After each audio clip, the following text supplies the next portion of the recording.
As I'm sure you all know, one of the biggest problems plaguing today's society is global warming. One of the best ways that humans have found to combat this is by replacing their fossil fuels and coals that they use to make energy with renewable sources such as hydroelectric power, solar, and wind. What a lot of people don't know is that these have drawbacks, granted not as bad as these fossil fuels, but they still exist, and the media actively works to keep these out of our common knowledge in order to push the narrative that clean energy is perfect. I will start by talking about the future of renewable energy. Renewable energy has reached a 25% net global output of all energies, and this was cited based on a study in 2018. But what a lot of people don't know is that renewable energy is actually being misused in many ways. We have pigeonholed ourselves into three main resources, as stated earlier: solar, hydro, and air, that have closed our scope so greatly that we are not using different variable options when they're more applicable. So, I hope to educate you on the flaws of these big three, and in doing so also provide alternate options that can be used to better create renewable energy. So, through this speech I will talk about first the implications of the Earth without clean energy to help you understand why this is such an important topic. Then I will touch on the flawed big three and why they are not as perfect as they may seem. And then I will provide two sources of alternative clean energy that have much less of an environmental impact. So let's start with why the temperature rising is oh so terrible. First, I will very briefly touch on the greenhouse effect. So the world is able to stay at our perfect life-giving temperature because of our atmosphere. What our atmosphere does is it actually reflects part of the sunlight's rays and radiation back into the atmosphere, while certain greenhouse gases, carbon dioxide, methanes, water vapors, are absorbing as much of that energy they can before it is reflected back in order to warm the Earth. But as we, as humans, produce more of this carbon dioxide and methane than the world has time to filter out through plants and oceans, we create a much warmer environment. Since there's more of these elements, they absorb more heat, creating a warmer Earth, which might not seem like a big deal. Everybody loves beaches in Cancun, but even a 1 degree rise in temperature, based on a governmental study, will cause rising ocean levels that will eat away at some beach houses. The implication of this is that by the year 2080, based on the same environmental study, we will raise almost a degree every 4 years. Now this may seem awfully irrelevant. I mean, we live in 90-degree weather, so I will share an example of how this will affect the environment. So a lot of you know and love sea turtles, and it is a commonly known fact that sea turtle eggs can only hatch between the precise degrees of 28 to 31. So if these degrees raise a temperature degree every 4 years, it is very likely that these eggs will never hatch, and by 20 years it'll be nearly impossible for sea turtles to properly adapt to this rapidly changing temperature, and they will be predicted to go extinct even before 2080. This is not just an isolated sea turtle incident, that is just a huge example. There are a lot of species that have the same very close relation to temperature, and it is predicted that almost a third of the population of every animal and plant on Earth will die off due to this climate change by 2080.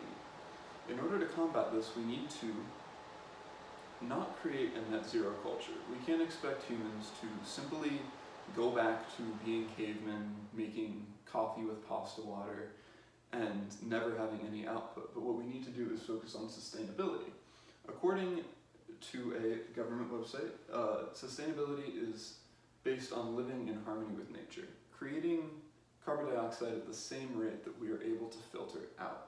And with these clean energies, this might just be possible to create what is called a net zero output society.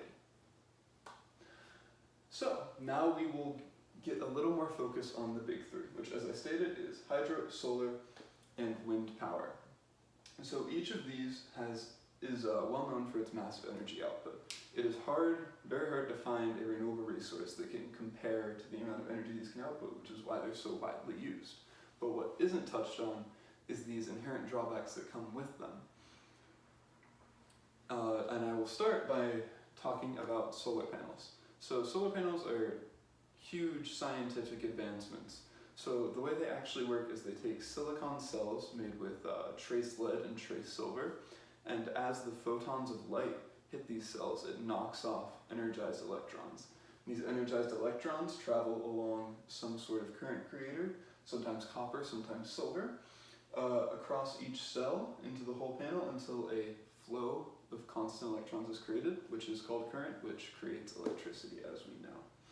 The problem with this is the waste in solar panels. As you heard me mention, lead is a very common resource in these, and heavy metals are very bad. We can even go as far back as the 1500s, where the first Queen of England would wear lead in her makeup, and after, I believe, about 5 years of ruling, she was given a diagnosis of delirious psychosis and eventually died of a brain seizure. So lead's a no-go. In order to contain these solar panels, we have to store them in special areas with clay molding, because if trace elements of this lead is to leak off through possibly runoff and get into water sources, plants, even animal drinking holes, then these areas are essentially useless and or dead. And this may not seem like a big deal until you consider the fact that by 2050 there's going to be over 83 million tons of solar panel based waste, increasing by increments of 6 million every year going forward based on the prediction. And this isn't even all, because this prediction is based off of the idea that solar panels last 25 years, which, based on an academic journal about the multiple high points of solar panels in their energy output, it has been stated that solar panels will barely reach around 20 years. So this is actually a 20% increase from that 83 million that we have expected. So the second one, this is the second most powerful energy source, known as wind turbines, and with that inherent increase in power comes an inherent increase in drawbacks.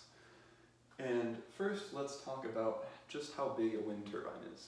So wind turbines are actually around 292 feet tall on average, with 120-foot wings, sails, fans. They have many different names. And these fans, sails, act to catch wind that will actively cause this whole situation to turn, this whole fan, which turns a turbine within these turbines, ironically, to create energy. So when you understand just how large these things are, you can see how the waste products may be able to very quickly stack up. A study about the longevity of wind turbines has shown that a wind turbine needs to be repaired 2 to 3 times a year, with common instances of falling debris and other things. And this falling debris and broken down wind turbines will actually stack up to, based on a similar study, a 44 million ton total by the year 2050. And just like I said, how this is worse than solar panels, that isn't all. The second issue that comes forth is its airflow alteration. So, as I said, these are giant. I can't emphasize that enough. These are some of the largest things we have on our planet. And when they're set up in rows of farms, they're actually able to alter the Earth's flow of air. In doing this, it can throw off migration patterns of birds and jet streams, causing certain planes to have to constantly calculate or risk losing massive amounts of fuel, causing more pollution, and also causing birds to migrate to areas where they're not familiar with. As you know, birds migrate to very specific areas for very specific reasons. So migrating to a different area is essentially a death sentence for them. And that isn't even all. It is said, based on a study of the climatic impact of wind turbines, that these turbines actually increase the Earth's climate by altering the airflow. I can't exactly explain the scientific part of this to you without a degree and about 30 more minutes of time, but it is said that each turbine put onto the Earth changes the climate so greatly that it would take 100 years of that turbine running and reducing emissions in order to bring it back to the climate that it was originally at.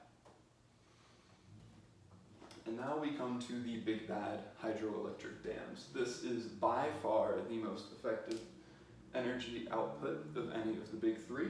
It is actually making up at this moment about 70% of all renewable energy sources, and by itself 18% of all energy in the earth being created. And with that comes a lot of nasty, terrible, and horrible environmental implications. So, as you can see, this was previously a river, and now it is walled off, creating a massive difference in pressure between the higher and lower areas. This huge difference in pressure, accompanied by the flow of the current, causes water to be pushed very rapidly through these small holes. These holes use the water pressure to spin turbines and therefore create energy. But in doing so, they also massively alter the current of these rivers. What you may not know about river ecosystems is that they rely and even thrive on these fast currents. Animals such as crawfish use these fast currents to pick up food specks and survive off of. Certain plants use the increased flow to have an increased oxygen consumption that they cannot survive without. And fish travel up and down these streams to lay eggs in the nooks and crannies to protect themselves from predators. And with this dam here, none of that is possible. There's no current and there's no way past this wall. So it is essentially decimating this entire ecosystem of the river, and it doesn't even stop there. As you can see, it is much wider at this top point than this bottom point, and that's not because the river was thinner down here, it's because it got thicker on top. And by having to widen this river to create this massive pressure difference using water volume, they are essentially destroying any ecosystem also that is around these dams, forests, jungles, and even in instances, Chinese villages have been forced to relocate because of the building of these dams. So, before I dive directly into alternate clean energy, I feel like it's very important to touch on a few points. I've said a lot of bad things about these clean energy options, but ultimately and arguably they're not as bad as fossil fuels or coals, and they will only get better through progress and research. Along with my alternate clean energy options, all of these can only get better as time goes on. It is important to put a scientific and political focus on this research in order to make these better options going forward. And I say better options because there is no such thing as a perfect option. Any action has some sort of equal opposite reaction, such as Newton's laws, although this is more logic than physics. It still reigns true. So, even with my options that I will be presenting, there are flaws, and I will point them out, but I will also point out why I feel that they are better suited in certain situations. So here are a few of the promising outliers that I have compiled, two actually.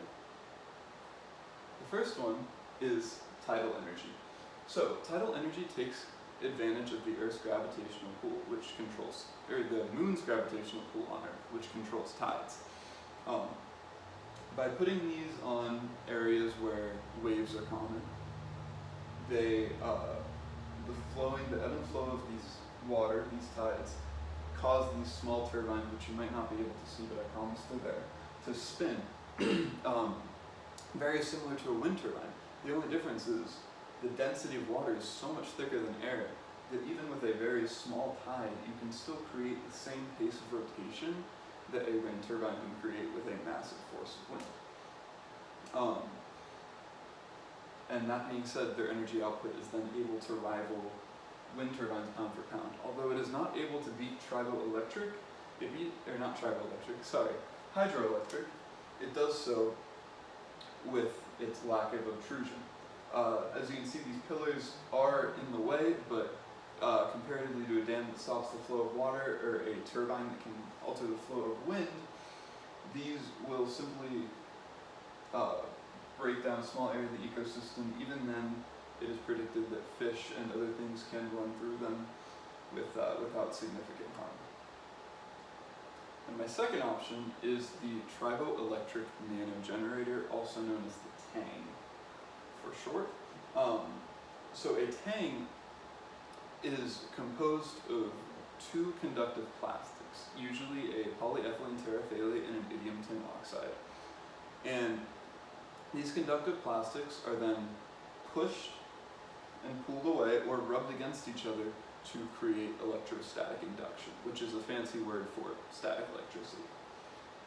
So these are able to create so much static electricity because of a certain thing called electron affinity. Electron affinity is an atom's likelihood to either give or take an electron based on or when it's undergoing electrostatic induction. And by having two materials that are so massively apart on the electron affinity scale, there is a lot of electrons being pulled away and a lot of electrons being taken by each side, creating that current, creating that flow, creating that electricity. You might say, how do we get these stepping motions or rubbing motions in the real world? And one of the biggest real world applications that has actually been proven effective by a Clemson Nanomaterials and Georgia Tech article authored by Zhang is the creation of pressure plates. So these pressure plates function very similar to the diagram here. As people walk over them, foot traffic, car traffic, they undergo that push and pull, undergo that electrostatic induction, and make power. And as I stated, it's a simple, mass-producible design, using only two plastics, the columns between, and some sort of conductive material such as copper to capture these flowing electrons. And obviously this sounds perfect, easy to repair, low cost, easy upkeep, no waste product, so there has to be a drawback. And that drawback is actually the energy output. So the energy output is lower than every option that I've stated before by a decent margin, based on the TANG energy output article. But in giving away that power output, it creates a thing that I talked about earlier called variability. This can be used almost anywhere in the world where people are walking, as opposed to the very specific situations. And I think by improving this variability and considering so many different clean energy options, that is how we will be able to actively create a net zero pollution world going forward. So, I hope this speech taught you the importance of staying informed. I'm sure you did not know a lot of those issues with the big three, and you're not expected to. Media, politicians will actively try and keep this information out so that when they push these things, it seems like they are doing much more good for the world than they really are. This is not stating that clean energy is bad, it is simply has its own drawbacks, just like fossil fuels. And then I really would like to put an emphasis, if I haven't already, on research. These things were created and become better and better because of research, and the only way to keep us going down the path we're going of hopefully saving the world is continuing this research, putting a focus on this research, and asking for this research. So the final thing I want to talk about is that variability. I just want to touch on it again because you've seen these massive wind turbines, these massive dams, and how they're so easily able to cool the environment in ways that was never expected to be able to do on Earth. By increasing variability, by making clean energy not just a certain river thing or a certain wind farm thing, an all around the world thing, we can decrease these massive drawbacks and hopefully save the world. So I hope you enjoy my presentation, and these are my references. Thank you.